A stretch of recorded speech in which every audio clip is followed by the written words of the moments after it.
আসসালামু আলাইকুম রহমতুল্লাহি ওবারাকাতুহু। গতকালকে রাতকে পর্যন্ত যে খবরটা আমরা জানতে পারলাম যে পুরো একটা দিন পাকিস্তানের মধ্যস্থতায় আমেরিকা এবং ইরানের মধ্যে একটা শান্তি চুক্তি, দীর্ঘ শান্তি চুক্তি হওয়ার লক্ষ্যে কিছু কন্ডিশন উভয় পক্ষ থেকে নিয়ে বসা হয়েছিল। পাকিস্তান সে মধ্যস্থতা করেছে, তাকে ধন্যবাদ জানাচ্ছে, আমরাও ধন্যবাদ জানাই। কিন্তু বারবার ঘুঘু তুমি খেয়ে যাও ধান।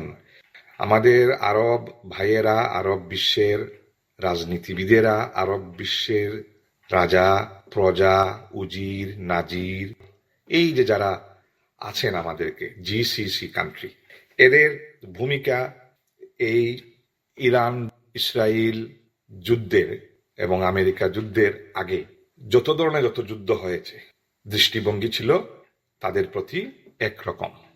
আপনারা বুকে হাত দিয়ে দেখবেন, আমার কথা যদি সত্য না হয় তাহলে আমাকে কমেন্ট করে জানাবেন বা যে আপনার কথাটা সত্য নয়। আপনি আপনার বুকে হাত দিয়ে আমাকে বলবেন। আমি অনুসূচনা নয়, অনুভব থেকে বলতেছি। দুঃখ লাগে এই কথাগুলো বলতে হচ্ছে। এই যে আমাদের মুসলিম ঐক্য, পাওয়ার এস্টাবলিশমেন্টের কথা ধরি, তাহলে দ্বিতীয় বিশ্বযুদ্ধের পরে আজকে পর্যন্ত ইউরোপিয়ান এবং আমেরিকান এবং যেটা ইসরায়েল, যেটা নতুন, সে তো নতুনভাবে আবির্ভাব পুরোপুরি শিখর মাত্রায় চলে গেছে। তার সীমালঙ্ঘনের, তার পাওয়ারফুলের চরম সীমায় সে পৌঁছে গেছে। এর পরে আর কোনো পাওয়ার নেই। যাই হোক, এর বিরুদ্ধে কথা বলার শক্তি এই পৃথিবীর কোনো দেশেরই নাই।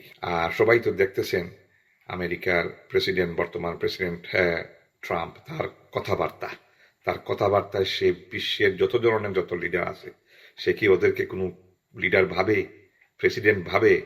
আমার তো মনে হয় না ভাই। ব্রিটেনের প্রধানমন্ত্রীকে সে এমনভাবে সম্বোধন করে, মনে হয় যেন তার অ্যাসিস্ট্যান্ট সেক্রেটারি হবে, হয়তো কেয়ারটেকারের মতো। এখন ব্রিটেনের যদি এই অবস্থা হয়, তাহলে ফ্রান্সের কি অবস্থা সেটা তো আর আমার বলা লাগবে না, সবাই অবজারভেশন করতেছেন। মাক্রনের অবস্থা, সে আমেরিকা গিয়েছিল, কিভাবে তাকে হাঁটিয়ে নিয়েছে দেখেছেন, গাড়ি থেকে নামিয়ে। কিছু বলতে পেরেছে? আজকে তো সে গালিগালাজ দিয়ে কথা বলে। তো এইটার বিরুদ্ধে শুধুমাত্র যে ইরান যুদ্ধে জিতে যাবে, সে জয়ী হবে, যা তাকে নিয়ে যা চিন্তা করা হয়েছিল গলফ কান্ট্রিতে, তাকে নিয়ে যে চিন্তা ভাবনা করা হয়েছিল, অন্যান্য পূর্ববর্তী যে ওনারা যে প্রজেক্টগুলা, টেস্ট প্রজেক্টগুলা করেছিলেন, সেই যে কল্পনা এবং ক্যালকুলেশন করেছিলেন, তার সম্পূর্ণ বিপরীতে একটা ঘটনা ঘটে গেছে সেই ইরানের। এখন কেউ যদি ডিফিটেড থাকে, তাহলে পুরা একটা দিন কি লেগে যায় তার কন্ডিশন মানতে? তাইলে আমেরিকা গতকালকে যে আমেরিকার যে পররাষ্ট্রমন্ত্রী, যিনি ডিপ্লোম্যাটিক ছিলেন, তিনি হেডলাইনটা এসেছে, আমি রাতকে পর্যন্ত দেখেছি, যে ফেইল্ড নেগোসিয়েশন। আমেরিকার ডিপ্লোমাট ব্যর্থ মনোরথ নিয়ে আমেরিকা ফিরে যাচ্ছেন, ফলাফল কিছুই হয় নাই, তবে আশাবাদী। এগুলা কি ভাই? এগুলোর অর্থ কি? ইরান তো তোমাদের কাছে সে কিছুই না, সে তো ধুলিকণাও না। তোমরা তো বললে যে সব কিছু শেষ হয়ে গেছে, ইরানের কোনো কিছু নাই। তাইলে ব্যর্থ মনোরথ হয়ে, এটা কি বিশ্ব কি কখনো দেখেছে? কেন ব্যর্থ মনোরথ হয়ে ফিরে যেতে হবে আমেরিকাকে? সে কি ইম্পোজ করতে পারলো না তোমাকে? তুমি যদি এই কন্ডিশন না মানো, তাহলে তোমাকে 48 ঘন্টা সময় দেওয়া হলো, তোমাকে 24 আওয়ার টাইম দেওয়া হলো। ইসরায়েল এবং আমেরিকা তো পৃথিবীর মধ্যে পরাশক্তি, তাদের বিরুদ্ধে কিছু বলার মতো কোনো অধিকার নেই। ইরানের সব কিছু ধ্বংস হয়ে গেছে, মাটির সাথে মিশে গেছে, তাকে এখন শুধুমাত্র মিউজিয়ামে পাঠানোর কথা। তাইলে এইভাবে কি ওয়ার্নিং দেওয়া যায় না? যদি তোমরা সত্যিকার অর্থে আপার হ্যান্ডে থাকো, যে তোমাকে 24 ঘন্টা সময় দেওয়া হলো, যদি তুমি এই টেবিল থেকে তুমি সরতে পারবে না, তুমি পাকিস্তান থেকে যেতে পারবে না ইরানে আমাদের সাথে নেগোসিয়েশন না করা পর্যন্ত, তাহলে কি এই কথাটা আমেরিকা বলতে পারেনি? আমেরিকার ডিপ্লোম্যাট কি বলতে পারেনি? ডিপ্লোম্যাটটা সে বলেছিল যে গত 12 ঘন্টা না কত ঘন্টা ডিসকাশন হয়েছে, ত্রিপক্ষীয় আলোচনা হয়েছে ইরান এবং আমেরিকা পাকিস্তানের মধ্যে। এই 24 ঘন্টার ভিতরে কি জেডি বান্স নাকি এই সেটার নাম, সে নাকি 12বার টেলিফোন করেছে। সে বলেছে I don't know how many times, but it would be 12 times or more than that.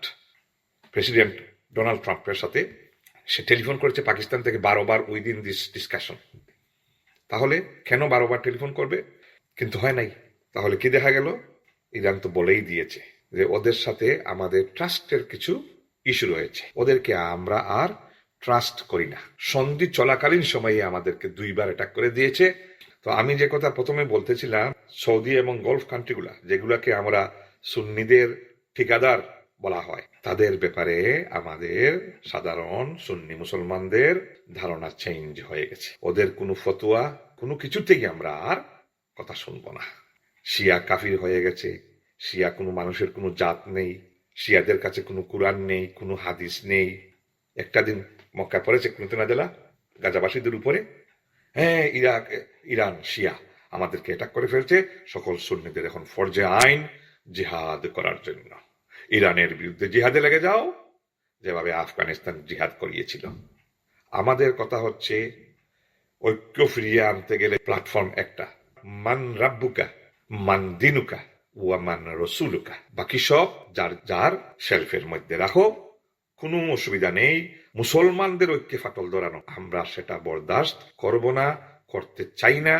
সঠিক এবং স্পষ্টভাবে বলে দিতে চাই জিসিসি কান্ট্রিদেরকে, জিসিসি আলেমদেরকে, উই ডোন্ট বদার অ্যাবাউট ফতুয়া। সে আমার ভাই, বৃত্ত ভাই, যদি সেই বিশ্ব ভ্রাতৃত্বের ভাই যদি আমার মুসলমান হয়, আমার প্ল্যাটফর্ম একটা, আমার আল্লাহ, আমার দিন ইসলাম, আমার নবী।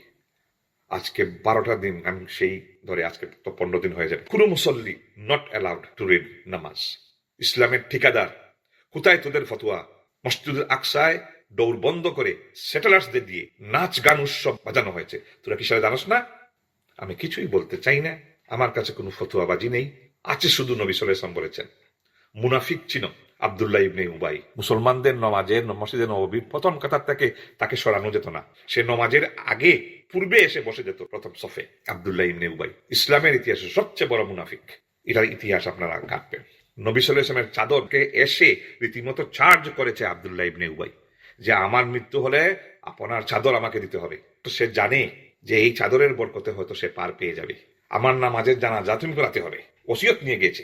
মৃত্যুর পর নবী সাল্লাল্লাহু আলাইহি ওয়াসাল্লাম চাদর দিলেন, জানাজা পড়ালেন, দোয়া করলেন, ইস্তিগফার দোয়া। নবী সাল্লাল্লাহু আলাইহি ওয়াসাল্লাম দোয়া করতেছেন, আলেমরা শুনুন, শুনুন, আমাদেরকে আর ভুল পথে চালাবেন না। নবী সাল্লাল্লাহু আলাইহি ওয়াসাল্লামের 2 হাত আকাশের উপর আল্লাহর কাছে উঠতেছে আব্দুল্লাহ ইবনে উবাইয়ের ক্ষমা প্রার্থনার জন্য। কি হয়েছে? নবী সাল্লাল্লাহু আলাইহি ওয়াসাল্লামের দোয়া এইদিকে, দোয়া সেদিকে কবুল, কোনো আপিল হাইকোর্ট নেই। দোয়া কি কবুল হয়েছিল? ওয়ার্নিং এসেছিল নবী সাল্লাল্লাহু আলাইহি ওয়াসাল্লামের বিরুদ্ধে কোরআন শরীফে, সূরা তওবাতে দেখুন। আমরা তো ভাই আলিম নয়, কিন্তু আজকের এই বিশ্বযুগে কি দেখতেছি আমরা?